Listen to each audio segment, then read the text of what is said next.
തൃശൂർ കുറ്റിപ്പുറം സംസ്ഥാന പാതയുടെ നവീകരണത്തിന്റെ ഭാഗമായി പ്രധാന ജലവിതരണ പൈപ്പുകൾ മാറ്റി സ്ഥാപിക്കുന്ന ജോലികൾ തുടങ്ങി.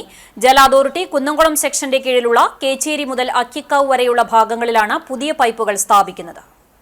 17 കോടി രൂപ ചെലവിലാണ് നിർമ്മാണ പ്രവൃത്തികൾ നടത്തുന്നത്.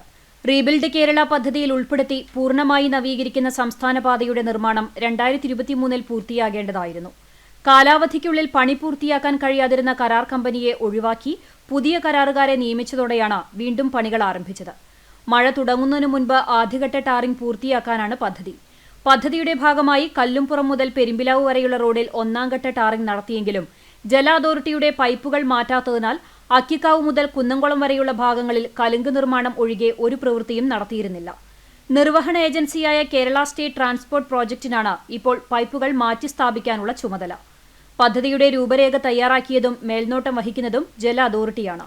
തൃത്താല കുടിവെള്ള പദ്ധതിയുടെ കുന്നംകുളം സെക്ഷന്റെ കീഴിലുള്ള വലിയ പൈപ്പുകളും 10 പഞ്ചായത്തുകളിലേക്ക് കുടിവെള്ളം വിതരണം ചെയ്യുന്ന പൈപ്പുകളുമാണ് മാറ്റുന്നത്. അരനൂറ്റാണ്ടോളം പഴക്കമുള്ളവയാണ് നിലവിലുള്ള പൈപ്പുകൾ. ഇവ ദിനംപ്രതി പൊട്ടുന്നത് മൂലം റോഡ് പൊളിക്കുന്നത് പതിവായിരുന്നു.